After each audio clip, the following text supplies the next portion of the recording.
Nadie esperaba que el que estaba arrodillado frotando el mármol del vestíbulo fuera alguien importante. Las manos, protegidas por guantes de goma, arrastraban el trapo en pequeños círculos y el humo de los automáticos freidores de tamales que llegaba desde la calle se colaba por la puerta principal, mezclándose con el aroma a café recién hecho que brotaba de la máquina de recepción.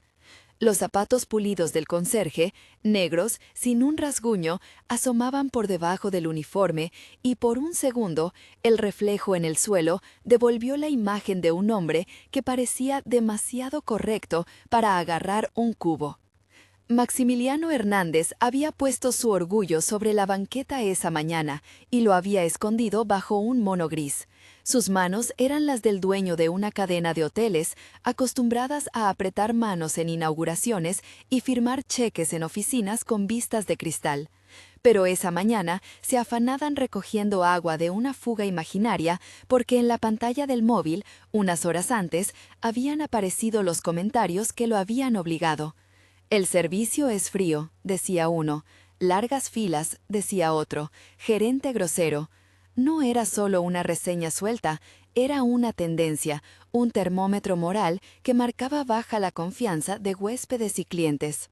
Para Maximiliano, reputación y atención eran cosas que no se medían en likes, sino en miradas que repetían la experiencia. Y algo en él, tal vez miedo, tal vez vergüenza, quería verlo con los propios ojos. El Hotel Alameda había sido siempre un espacio de tránsito y promesas, con su fachada de estuco color marfil y un vestíbulo amplio de mármol travertino. Era un lugar donde las historias se cruzaban, bodas, reuniones de trabajo, mochileros que pasaban una noche y volvían años después para celebrar el nacimiento de un hijo. Y en ese microcosmos, la recepción era el corazón. Era allí donde se leía el pulso humano, la rueda del carrito del equipaje chirriando, una madre que buscaba un enchufe, una pareja en minifalda que discutía. Y desde hacía un tiempo, la que tomaba la iniciativa en ese latido era Laura Andrade. Laura tenía la sonrisa práctica de quien ha aprendido a apaciguar tormentas con una palabra justa. Sus manos eran rápidas para teclear, más rápidas todavía para buscar soluciones. Llevaba el pelo recogido con una liga que ya conocía más nombres de huéspedes que muchos gerentes conocían de los proveedores. Había aprendido el oficio por necesidad y por gusto. La recepción le permitía mirar las vidas que llegaban al hotel y al mismo tiempo soñar cómo hacer las cosas mejor. A menudo, cuando los huéspedes dejaban una reseña elogiosa, la mirada de Laura en la pantalla raramente era de sorpresa, era de alivio. «No somos invisibles», se decía. Y así, sin alardes, fue tejiendo su propio proyecto, un plan para mejorar la experiencia desde adentro, desde la dignidad del paso más pequeño, como los tamales calientes que Carmela repartía en la mañana al equipo. «Buenos días, Miguel», dijo Laura sin levantar la vista por completo del monitor, la voz cálida. Sus dedos no dejaban de teclear la tarjeta de crédito de un huésped que insistía en pedir una habitación con vista. ¿Todo bien con la limpiadora del cuarto 312? ¿Se llevó también la toalla adicional? Max, que ahora respondía al nombre de Miguel, se inclinó ligeramente, mojando la punta del trapo en el cubo, y tomó la excusa justa para acercarse a la barra. El ruido de un vaso de cristal agriéndose con el contacto de la máquina de hielo. La familiaridad del gesto, el roce del uniforme y el olor de desinfectante creaban una escena que en nada parecía el despacho ejecutivo de las fotos oficiales de la cadena. Pero había una tensión que a Max lo delataba. Observaba, más que limpiaba. Cada gesto de Laura le parecía una pequeña lección. «Sí, señorita, la señora de la 312 me dijo que la toalla no la necesitaba. Está todo en orden», respondió, con la voz que ensayó la noche anterior frente al espejo para sonar común. La recepción se movía entre pequeñas crisis cotidianas. Un caballero enfadado porque le habían dado habitación con vista a la calle, una familia que necesitaba una cuna, un repartidor que buscaba el número de la bodega. Laura resolvía, con una mezcla de humor y firmeza. A veces hacía una broma para bajar la tensión, otras veces ponía la mirada del que no negocia la dignidad del huésped. Max empezó a admirarla desde el suelo, literalmente. A veces se encontraba pasando la bayeta justo donde él sabía que ella se detendría para mirar el buzón de informes. Y cada pequeño roce, cada gesto compartido fue dejando huellas. Carmela, la jefa de limpieza, fue la primera en darle alguna pista sobre cómo moverse sin levantar sospechas. Era una mujer que olía a salsa de molcajete y a café de olla, con las manos que hablaban de años arando lavadoras y planchas. Se le veía con un delantal atado a la cintura y una mirada que era paraguas para el equipo.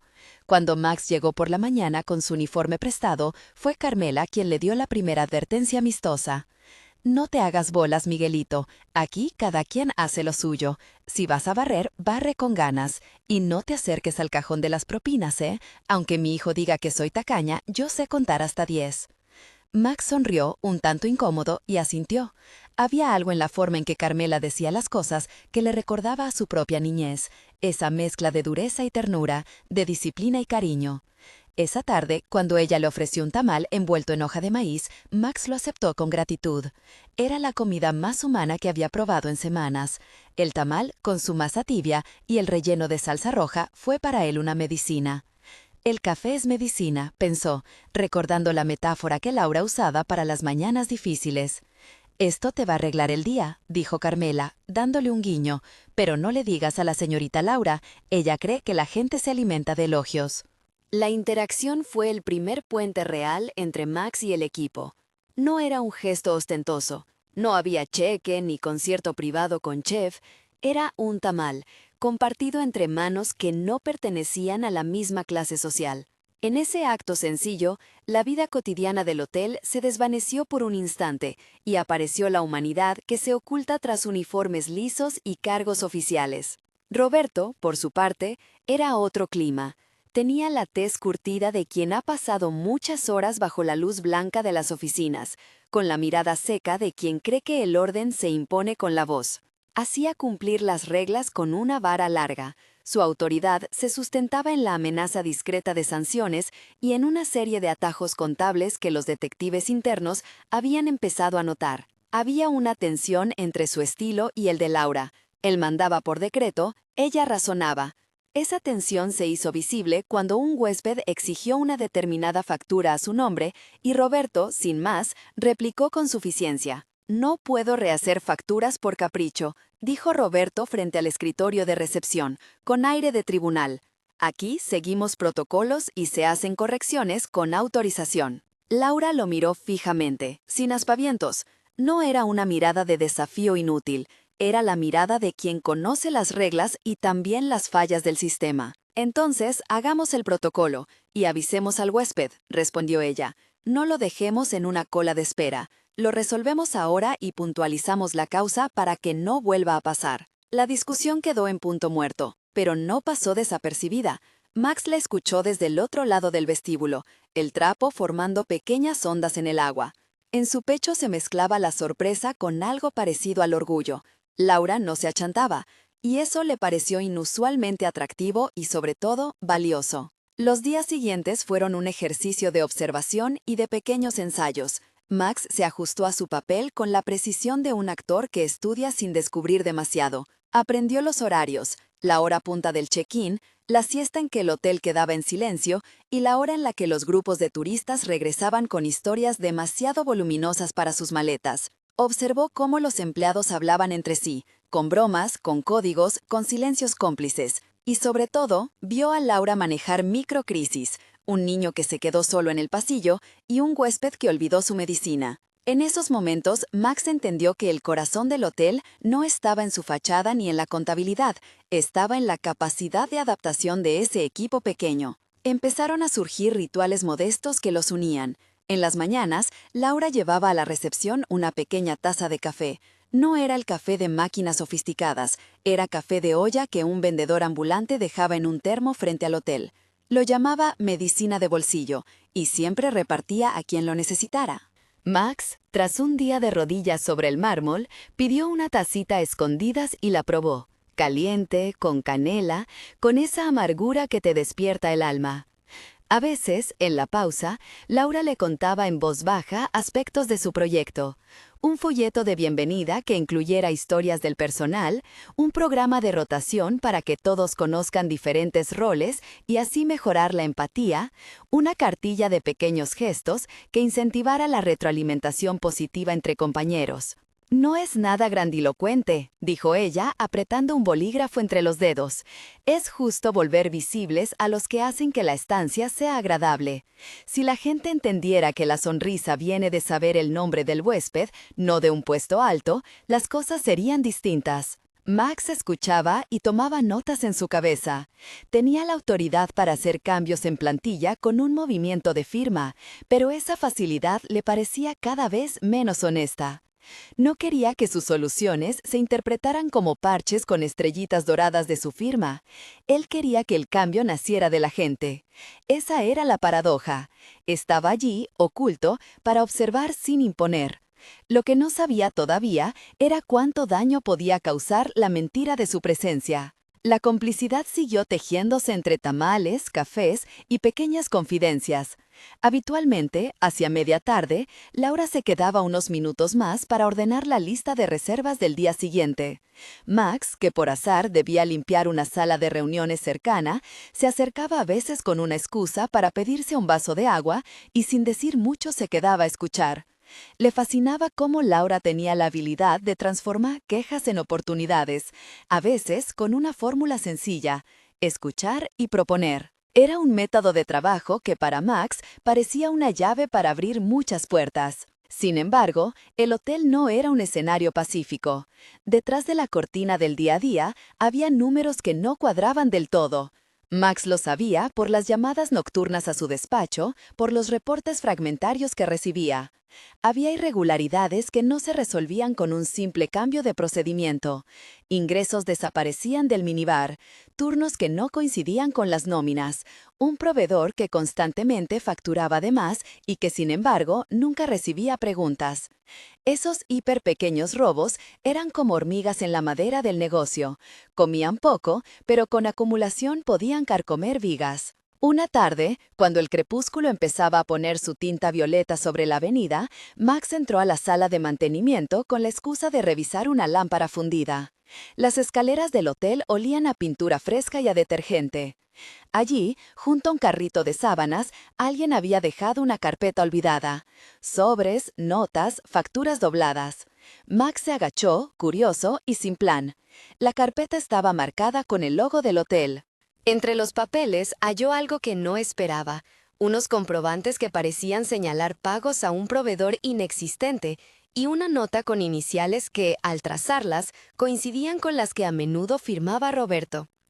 El corazón de Max dio un vuelco que no tuvo nada de romántico. No porque imaginara a Roberto como un malvado de novela, sino porque la evidencia ponía en riesgo la humildad con la que pretendía actuar. Si Roberto efectivamente desviaba fondos, habría consecuencias para todo el equipo. Esa carpeta no podía ser ignorada, pero tampoco podía sacar su teléfono y gritar que era el dueño. La exposición de su identidad pondría la confianza que empezaba a construir con Laura en una situación complicada. Ella lo veía como un compañero de fatigas, no como el dueño que había decidido fingir ser parte del equipo. Además, aunque fuese el propietario, cualquier intervención suya podría leerse como prisa por controlar daños para proteger sus intereses más que por justicia. Y él no quería que los demás pensaran que su interés era mantener la apariencia. Guardó la carpeta bajo su camisa con el temblor de quien roba una verdad. Caminó de vuelta al vestíbulo con las manos algo húmedas del trapo, la mente un torbellino. Se sentó en uno de los asientos del lobby como un huésped anónimo, observando a Laura atender a una pareja que discutía sobre la reserva de un salón. Ella resolvía con paciencia, como si tuviera un manual secreto de cómo no dejar que la furia ajena se pegara como una mancha.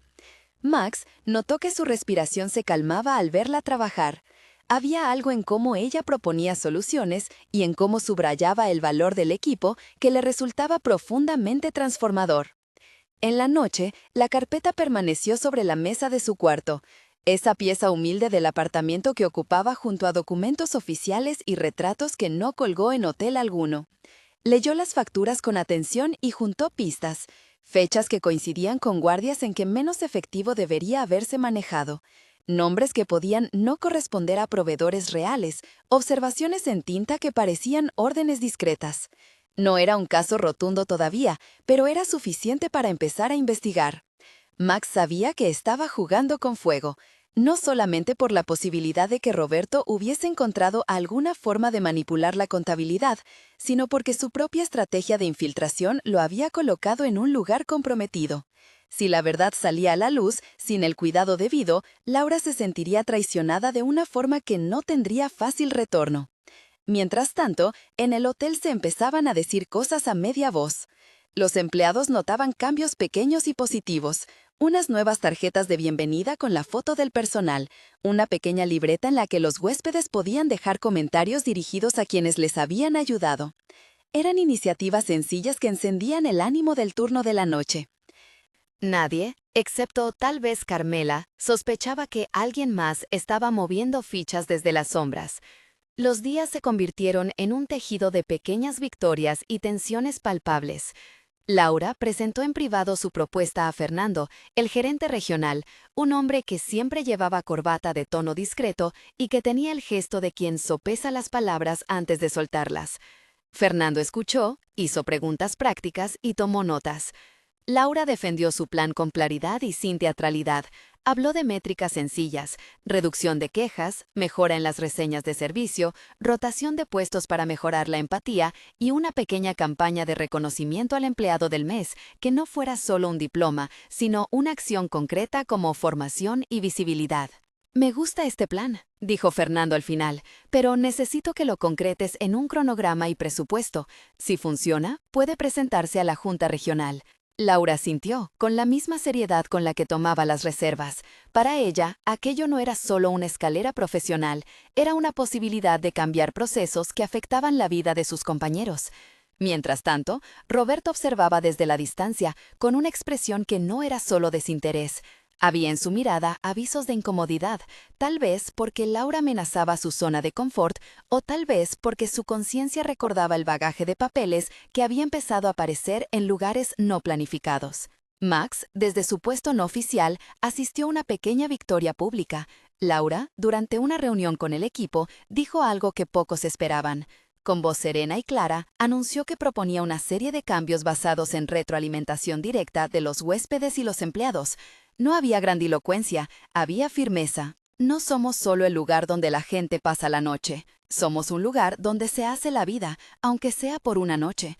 Les pido que confíen en este plan y que me digan qué les parece realista, dijo, y en las miradas del equipo se vio el efecto: curiosidad, alivio, cierto orgullo. El tratamiento fue distinto. Personas como Cristina y Javier, miembros del staff que solían pasar desapercibidos, intervinieron con ideas pequeñas pero concretas, una señalización más acogedora, un listado de contactos para emergencias locales en la recepción, un sistema para que los housekeepers informaran incidencias sin miedo a represalias. Fueron propuestas que juntas empezaron a formar un tejido distinto. Max tomó nota, no para apropiarse de la idea. Para él, aquello era un inventario de lo que verdaderamente importaba. A medida que la relación entre Max y Laura se consolidaba en complicidades cotidianas, su mentira interna comenzó a pesarle más. En el silencio de la noche, cuando repasaba la carpeta de facturas y la taza vacía de café, veía la línea que buscaba trazar entre ser un observador y ser un auténtico agente de cambio. ¿Cómo exponer la corrupción sin traicionar la confianza de quienes lo consideraban uno más? ¿Cómo apoyar el proyecto de Laura sin que parezca una operación de relaciones públicas diseñada para limpiar los números?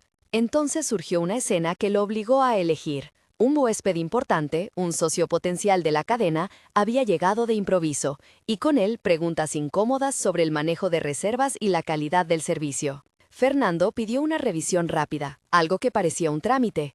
Roberto propuso una respuesta segura, de manual. Laura, con calma, explicó el plan y pidió la oportunidad de mostrarlo en acción. Fernando aceptó una demostración, un recorrido por el hotel, una interacción con el personal que mostrara tanto el problema como la solución. Max, que había estado escuchando en silencio, supo que ese momento sería decisivo. Durante la demostración, cuando Laura guió al grupo por una de las salas del hotel, un huésped de aspecto severo comenzó a quejarse por el ruido de una máquina. Laura no dudó, pidió disculpas, ofreció alternativas y coordinó una solución inmediata. Su respuesta fue natural, ágil. El huésped, con la mandíbula menos tensa, aceptó y sorprendentemente dijo algo que resonó en la sala. Es raro que alguien responda así, doy. Gracias. La frase fue pequeña, pero quedó en el aire como una bendición. En la sala, Fernando miró a Laura con algo parecido a aprobación. Roberto apretó los labios. Max, que miró a Laura mientras ella devolvía la sonrisa, sintió cómo su decisión de permanecer oculto se volvía más perversa. Ella no era solo la recepcionista que se esforzaba por mejorar, era la impulsora de algo mayor. Y él estaba ahí, con un papel de comediante, aplaudiendo desde el público. La noche cayó con una calma que a Max le pareció tensa. Él, con la carpeta en el bolso, decidió que era tiempo para mover ficha con cautela. No podía dejarlo en el olvido, pero tampoco quería que la verdad estallara de manera que Laura se sintiera utilizada. Buscó a Carmela en la cocina de personal, donde ella preparaba un frasco de salsa que olía a la tierra. Le confió, por primera vez, que algo en los números no cuadraba. «Si hay algo raro, hay que arreglarlo», murmuró Carmela. «Pero hazlo con pies de plomo, chico. Aquí la gente se juega al pan. No queremos que por un error de arriba la gente pague. Y si tienes que mostrarte, mejor que sea con verdades». Carmela no conocía la verdadera identidad de Miguel. La trató con la sabiduría de quien ha visto muchas manos caer y levantarse. Para ella, la justicia era una cuestión que no toleraba extremos. El mensaje fue suficiente para que Max comprendiera que su presencia tenía efectos que iban más allá de su curiosidad empresarial. Sus decisiones podían afectar vidas. Esa noche, Max durmió poco. Pensó en la carpeta, en Laura y en la discreta dignidad del equipo. Pensó en su madre, Gabriela, que solía decirle que la honestidad es un espejo que no se debe empañar con trucos. Y Roberto siguió existiendo con su manera de sostener la oficina. La tensión se cosía en niveles que Max empezaba a entender. No se trataba solamente de limpiar una reputación en redes sociales, se trataba de limpiar prácticas internas que vulneraban al equipo. Eso requería algo más que la presencia incómoda de un hombre en uniforme. Requería políticas, transparencia y sanciones justas. Cuando la tarde empezaba a caer y el hotel se llenó de la latitud melancólica de quienes regresan a sus habitaciones, Max se acercó de nuevo a la recepción. Laura, al verlo, le ofreció una sonrisa que fue tanto agradecimiento como curiosidad. Habían pasado semanas y aunque nunca habían cruzado verdades enteras, había una promesa tácita entre ellos, la de buscar algo auténtico en medio del ruido de la ciudad. «Hoy hay una reunión con el regional», dijo ella en voz baja mirando su libreta. «Si todo sale bien, podríamos empezar el piloto pronto». Max asintió. La noche prometía ser larga, sobre todo porque la carpeta reclamaba su atención. Pero antes de irse, la observó tomar su taza de café y con decisión caminar hacia la puerta de cierre del turno. En su bolsillo, la carpeta vibró levemente, como si también tuviera su propia conciencia. No era todavía el momento de revelar todo. No era aún el instante en que las verdades salieran al sol. Pero en la penumbra del lobby, con la lámpara encendida y el mármol dejando reflejos de luz, Max supo que se encontraba en la encrucijada. Seguir siendo Miguel, el limpiador que escucha, o asumir que Maximiliano, el dueño, debía salir a la luz y con ella enfrentar las consecuencias. Ambas opciones tenían costes. Ambas, también, podían reparar injusticias si se hacían con cuidado. Así, cuando cerró la puerta del control de luces y dejó el mando en su sitio, decidió hacer una cosa más, llamar a Fernando y pedirle, sin revelar todavía nada, que programara una inspección general del área de mantenimiento. No quería acusar, quería verificar. Era el primer paso oficial que se permitía como dueño sin convertir la actuación en espectáculo. La llamada fue breve. Fernando, acostumbrado a protocolos, aceptó programarla para la semana siguiente. Colgaron con un acuerdo tácito, revisar y formalizar. Max dejó el teléfono sobre la mesa como si fuera un termómetro que medía la temperatura moral del lugar. Sabía que ese simple paso podía desencadenar algo grande. Sabía que su mentira, si no se transformaba en honestidad, podía herir a quien más empezaba a importarle. Esa noche, mientras las luces del hotel se apagaban una por una y el eco de una ciudad que nunca duerme golpeaba las ventanas, Maximiliano Hernández se arrodilló de nuevo frente al mármol del vestíbulo. Esta vez no fue para fingir, fue para ajustar con delicadeza una pequeña pegatina en el suelo que indicaba la salida de emergencia. Un gesto minúsculo, humano. Pensó en la palabra que Laura había propuesto para la campaña. Recordar. Recordar lo que importa. Recordar que, detrás de cada queja y de cada elogio, hay personas. Y mientras el edificio respiraba, la carpeta esperaba su turno, escondida en un lugar que aún no había sido descubierto por nadie más que por él. El silencio era una pausa repleta de posibilidades. Max supo que, del otro lado de la mañana, habría rostros inquietos y decisiones que no se podrían tomar a medias. Había prometido observar y no manipular. Ahora debía aprender a corregir sin lastimar, a decir la verdad sin destruir la confianza, a ser dueño y al mismo tiempo humilde. En la penumbra, Laura recogió el osito y lo dejó en un cajón con otros recuerdos. No imaginaba que aquel peluche sería algún día una pieza en una historia más grande. Tampoco imaginaba que el conserje, que había frotado el mármol, podría ser el autor de cambios tan silenciosos como necesarios. Pero sí sabía, con la convicción de quien mira de frente, que el sistema podía mejorar y que ella tenía voz para hacerlo. Si esta historia te ha atrapado, cuéntanos en los comentarios desde qué ciudad nos ves ahora mismo. La mañana de la reunión llegó cargada de un aire cortante. El salón de juntas olía a papel nuevo y a café fuerte. Las sillas formaban una media luna donde se sentaban Fernando, Beatriz y los directivos regionales. La carpeta que Max había guardado en su bolso durante semanas ahora se apoyaba sobre la mesa del director de mantenimiento, abierta y extendida como una pequeña ventana a lo que había estado sucediendo detrás de las risas y los saludos formales. Había números, fechas, órdenes sospechosas. Había también firmas y un patrón que apuntaba a una figura concreta, Roberto.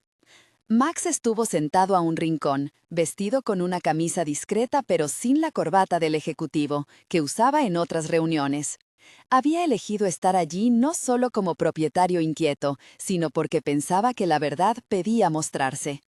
Había convocado a Fernando con la excusa de una inspección técnica y le había dado a éste las pruebas para que si eran contundentes se procediera con cautela. Pero la reunión tomó un rumbo que nadie esperaba. Hemos detectado irregularidades en el área de mantenimiento, dijo Fernando, con voz medida. Tenemos facturas que no cuadran y pagos a proveedores sin registro físico. Roberto, ¿puedes explicarlo?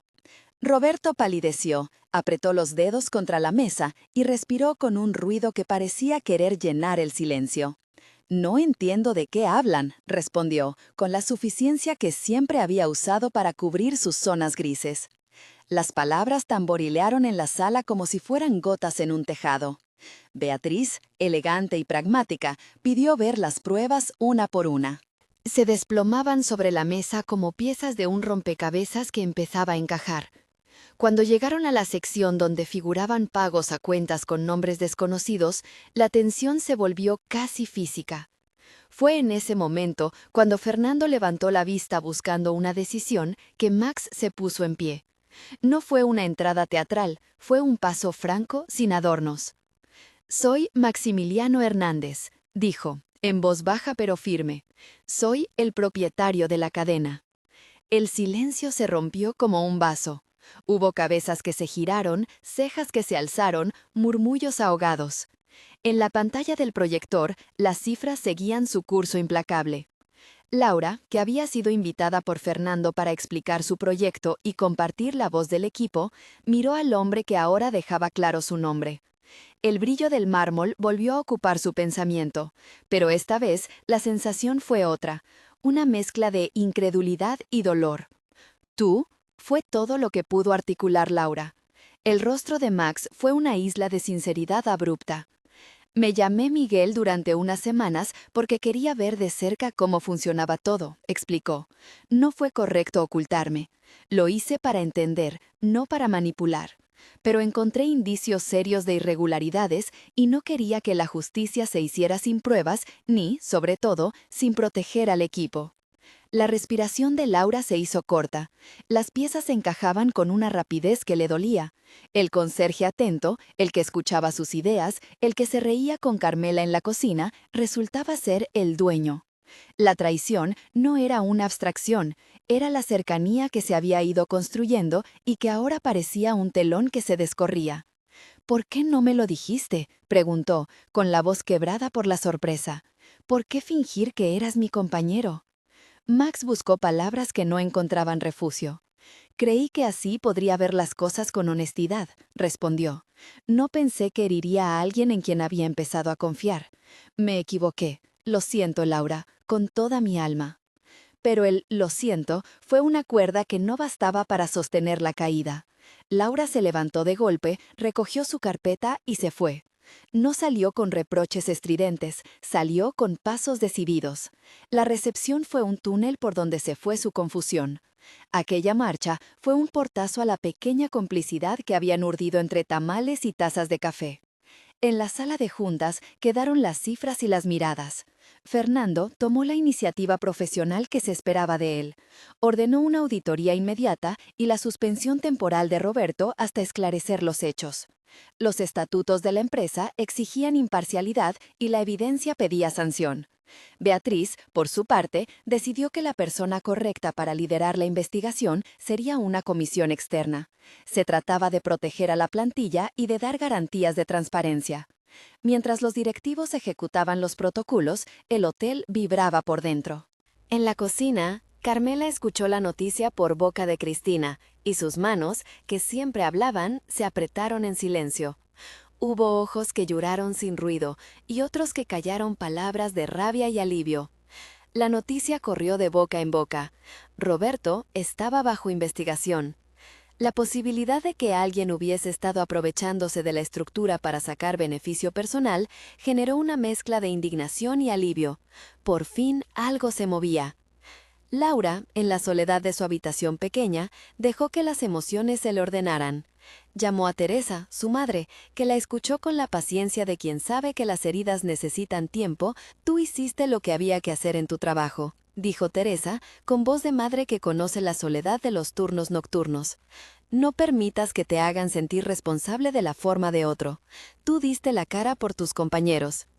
Esa frase fue un bálsamo, sin embargo, era insuficiente para coser la sensación de traición. Laura no podía entender que alguien que había compartido pasta de tamal y confidencias la hubiese engañado. Para ella, la mentira no era un instrumento menor, era una invasión a la confianza que se da en la sangre del trabajo. Max, por su parte, sintió el golpe del rechazo con toda su talla. No fue la humillación clásica del rico descubierto, sino el efecto emocional de haber herido a quien empezaba a querer. Al final del día, se presentó en la recepción con las manos vacías. No quería flores ni regalos, quería palabras honestas. «Laura», dijo, con la voz que no alcanzaba la recepción, «no busco excusas, solo te pido que me escuches cuando quieras». Ella le lanzó la mirada que a veces dirigía a huéspedes que pedían excepciones, firme, profesional, distante. «Ahora no», respondió ella. «Cuando tenga algo que decir, lo diré. Por favor, respeta mi trabajo». Y con eso, la distancia empezó a establecerse como un acuerdo tácito. Max se retiró, con el osito en la mano. Había querido devolverlo y no sabía si debía hacerlo como ofrenda o como símbolo de una infancia rota por la mentira. Los días siguientes se convirtieron en un ejercicio de procedimientos y responsabilidades. La auditoría independiente confirmó lo que las facturas insinuaban. Roberto había desviado fondos a través de proveedores fantasmas, manipulando órdenes y turnos para cubrir huecos. No era un villano de película, era un empleado que había optado por la trampa como modo de salida. La empresa, tras asesoría legal, procedió a su despido y presentó la correspondiente denuncia.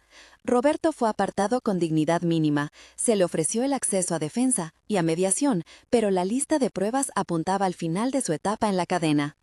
Beatriz organizó una reunión con el equipo para explicar las medidas que se tomarían: transparencia en compras, controles cruzados, un buzón anónimo para denunciar irregularidades y un programa de formación en ética laboral. Además, se decidió reconocer formalmente la iniciativa de Laura. El proyecto de bienvenida y rotación pasaría a piloto con presupuesto propio. Sin embargo, y esto fue crucial, la directiva dejó claro que el reconocimiento no era la consecuencia del gesto del dueño, sino del mérito de Laura y del apoyo colectivo. Laura, aún herida, recibió la noticia con una mezcla contradictoria. Por un lado, su nombre figuraba en los documentos que impulsaban el cambio. Por otro, la herida de la mentira tardaba en cicatrizar. Ella pidió un tiempo para pensar. No rechazó la promoción con rabia, la pospuso con criterio.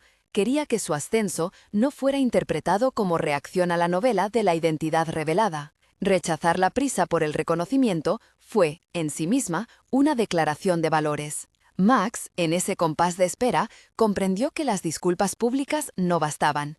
La regla que el DNA les marcaba a ambos, disculpa, acción, tiempo, se hizo concreta.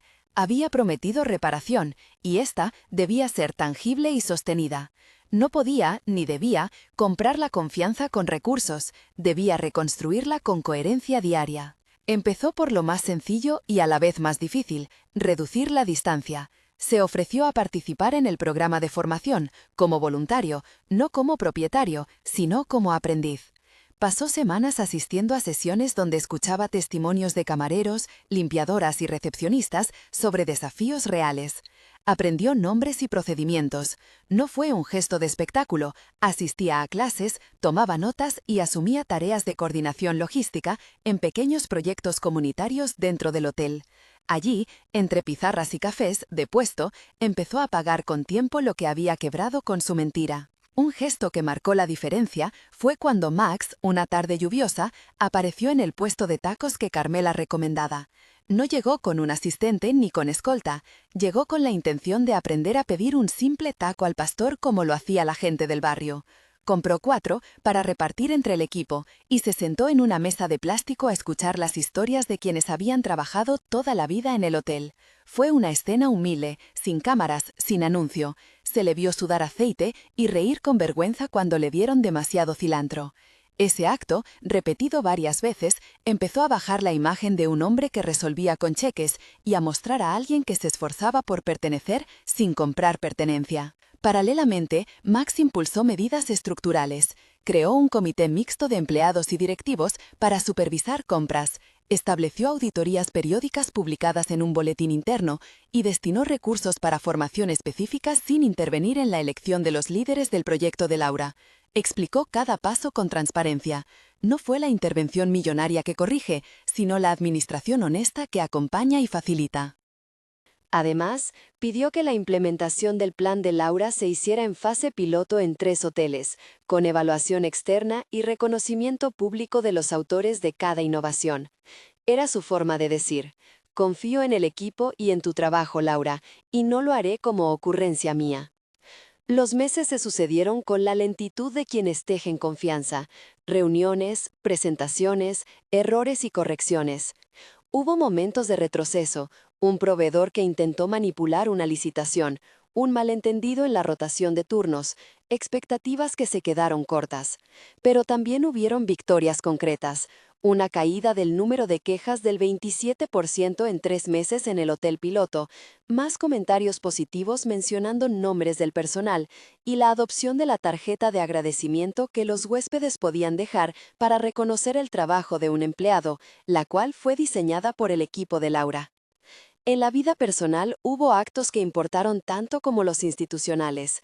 Max respetó el espacio que Laura había pedido, no la acosó con mensajes ni regalos, envió notas sinceras que no exigían respuesta.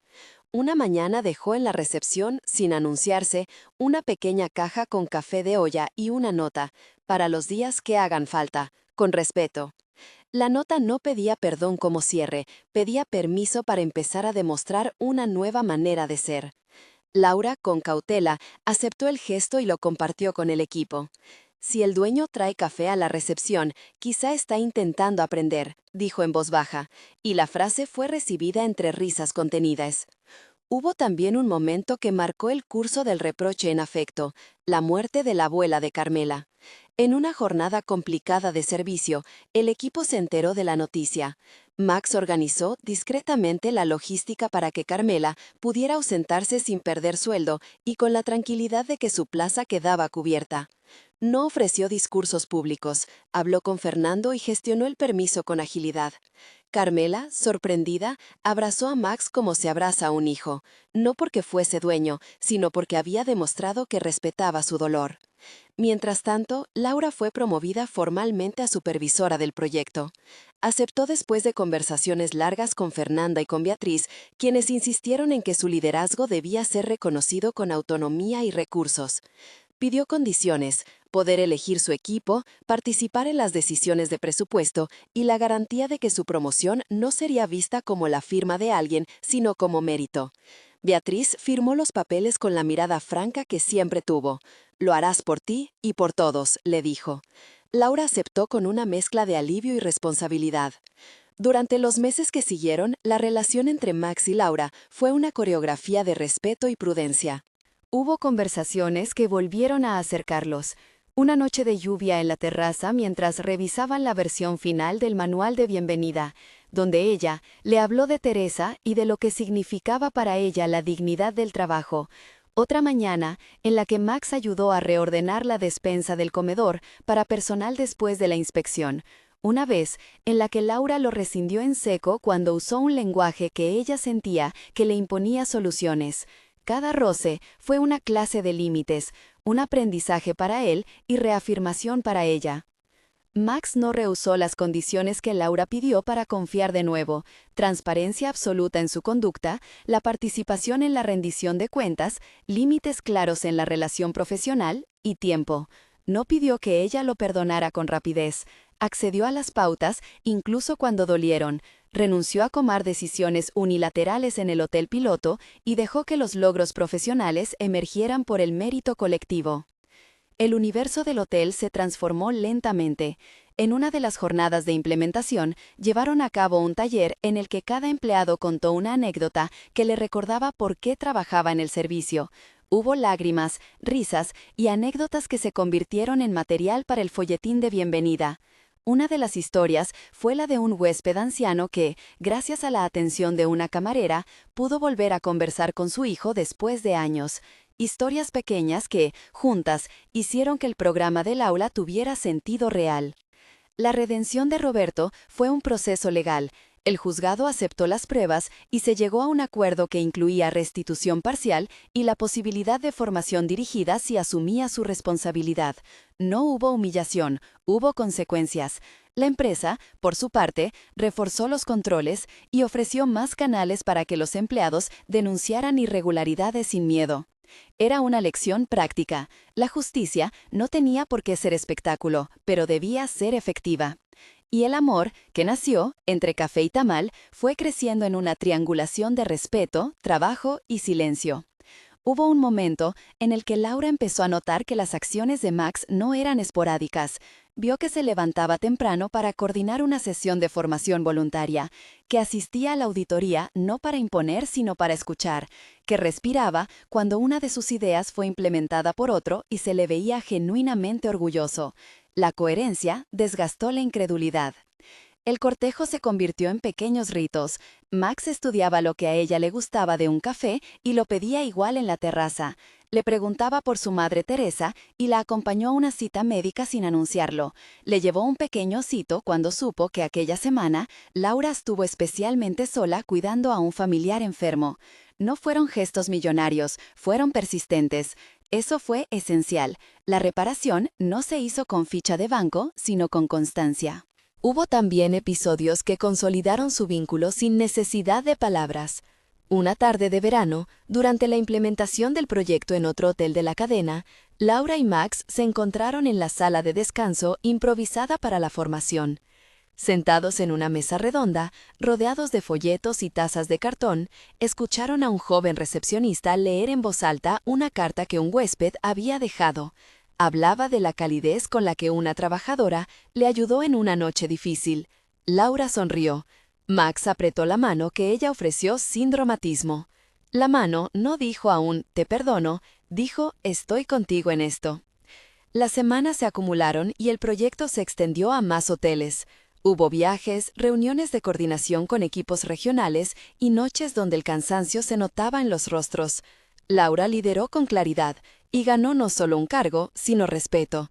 En una sesión en Guadalajara, la plantilla de otro hotel adoptó una de sus ideas, la tarjeta del nombre, una ficha discreta que cada empleado llevaba y que los huéspedes podían utilizar para anotar una nota personal si alguien les había ayudado por encima de lo esperado. El efecto fue contagioso.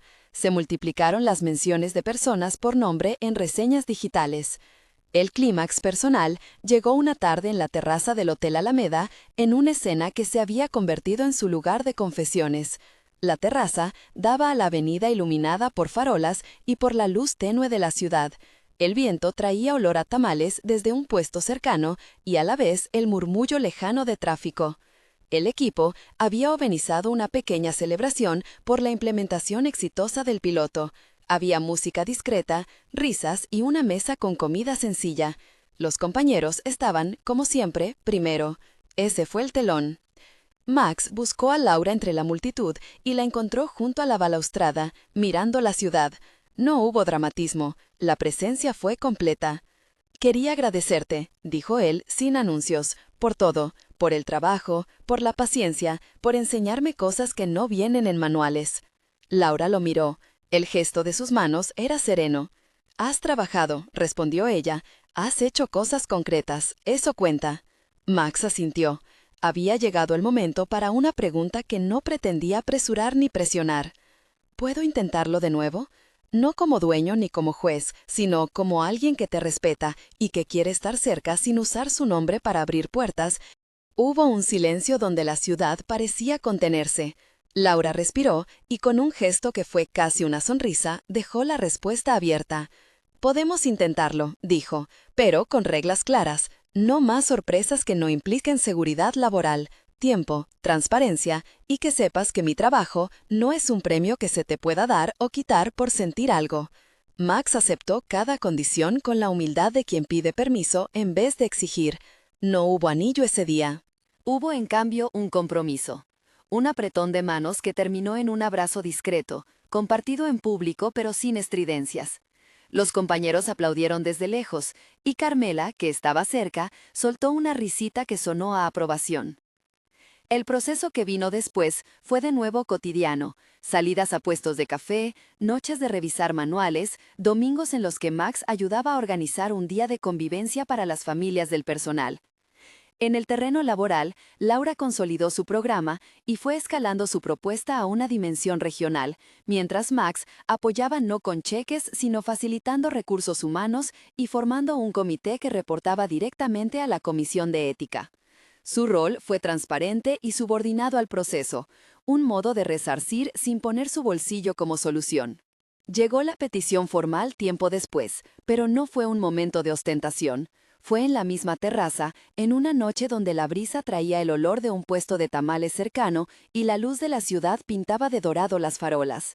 Max se presentó con un maletín modesto en el que dentro llevaba un anillo sencillo, no una pieza ostentosa, sino algo que pudiera simbolizar el paso desde la equivocación a la coherencia. Antes de arrodillarse, habló. «He aprendido que el orgullo y el poder pueden esconder debilidades enormes. He intentado reparar con trabajo, no con regalos. Quiero pedirte que compartas la vida conmigo, sabiendo que mi condición no es la de rescatarte, sino la de caminar a tu lado».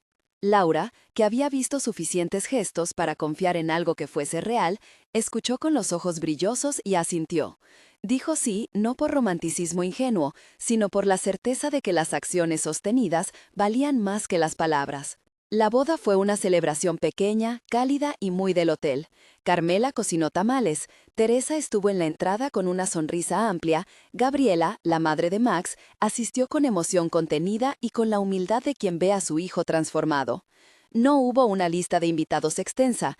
Estaban los compañeros que habían sido testigos de la transformación, Cristina, Javier, Sofía, y aquellos que habían puesto su nombre y voz en un proceso de cambio. La ceremonia fue sencilla, con discursos que no glorificaron nada más que la honestidad y el esfuerzo colectivo. Laura y Max se prometieron, con la voz quebrada por la emoción, construir un hogar en el que la escucha fuera la primera regla. En el hotel se empapeló una pared en el vestíbulo con un mural de historias, fotos, notas de huéspedes agradecidos y retratos del equipo. Fue la forma que encontró la plantilla de contar su propia historia y de recordar que la dignidad del servicio no está en uniformes, sino en manos que se ocupan con amor de lo que hacen. Sobre el mural, alguien pegó una pequeña tarjeta con una frase: "Aquí recordamos los nombres que nos hicieron mejores". Fue la conclusión de un ciclo. Beatriz anunció que el modelo implementado en el Hotel Alameda pasaría a fase de expansión regional con el liderazgo de Laura. No fue una concesión, fue reconocimiento institucional a una propuesta que funcionaba y, sobre todo, había sido construida desde la base. Max, en la ceremonia de entrega, habló poco, dejó que el aplauso fuera para ella y se contuvo de tomar el micrófono. Ese control fue una manera más de demostrar que, aunque poseyera la cadena, no usaría su posición para apropiarse de logros que nacieron del esfuerzo de otros. La historia cerró con pequeñas escenas que se convertirían en recuerdos duraderos. Una mañana en que Laura y Max, ya como pareja, atendieron juntos la recepción por un turno de prueba para conocer de cerca la experiencia cotidiana. Una tarde en que Carmela enseñó a Max a preparar tamales con paciencia.